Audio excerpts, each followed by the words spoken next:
द्रौपदी का चरित्र क्यों रहा है अनोखा? द्रौपदी का अपने 5 पतियों से कैसा था संबंध? द्रौपदी का चरित्र अनोखा है। पूरी दुनिया के इतिहास में उस जैसी दूसरी कोई स्त्री नहीं हुई। महाभारत में द्रौपदी के साथ जितना अन्याय होता दिखता है, उतना अन्याय इस महाकथा में किसी अन्य स्त्री के साथ नहीं हुआ। द्रौपदी संपूर्ण नारी थी। महाभारत की कहानी कौरवों और पांडवों के बीच हुए युद्ध पर आधारित है। कौरवों का अपने चचेरे भाइयों के प्रति ईर्ष्या रखना, धन संपत्ति का लालच, मानसिक भटकाव, प्रतिशोध की भावना और अपनी ताकत पर घमंड इस भयंकर युद्ध के कारण बने। महाभारत की कहानी में ऐसा बहुत कुछ हुआ जिसकी कल्पना कर पाना भी मुमकिन नहीं था। इस श्रेणी में द्रौपदी का 5 भाइयों की पत्नी बनना मुख्य तौर पर देखा जा सकता है।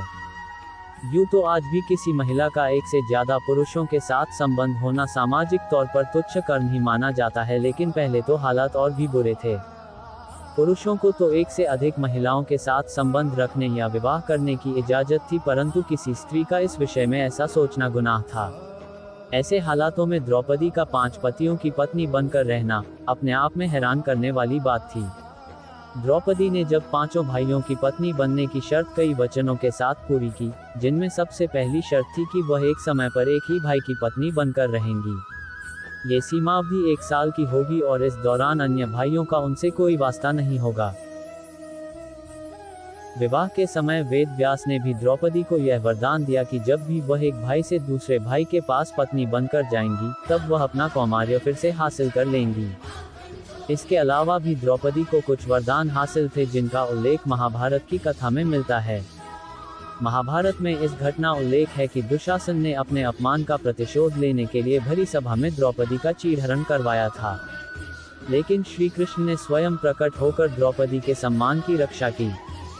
इस घटना से जुड़ी एक और कहानी का उल्लेख मिलता है जो ऋषि दुर्वासा द्वारा द्रौपदी को प्राप्त वरदान से संबंधित है। पौराणिक कथाओं के अनुसार इस वरदान की वजह से ही द्रौपदी का चीरहरण होने से बचा था। शिव पुराण के अनुसार एक बार भगवान शिव के अवतार माने जाने वाले ऋषि दुर्वासा नदी में स्नान कर रहे थे। नदी के तेज बहाव और अनियंत्रित लहरों की वजह से दुर्वासा के कपड़े बह गए। ऋषि दुर्वासा को परेशान देख उसी नदी के तट पर बैठी द्रौपदी ने अपने वस्त्र को फाड़कर कुछ टुकड़ा दुर्वासा ऋषि को दे दिया। द्रौपदी के इस व्यवहार से दुर्वासा ऋषि अत्यंत प्रसन्न हुए और उन्हें यह वरदान दिया कि जब भी संकट के समय उन्हें वस्त्रों की आवश्यकता होगी तब उनके वस्त्र अनंत, जिसका कोई अंत ना हो जाएंगे। दुर्वासा ऋषि द्वारा दिए गए इसी वरदान की वजह से भरी सभा में जब दुशासन ने द्रौपदी का चीरहरण करने का प्रयास किया, तब द्रौपदी की साड़ी के कई टुकड़े हो जाने की वजह से उनके सम्मान की रक्षा हुई। द्रौपदी का 5 पतियों से कैसा था संबंध?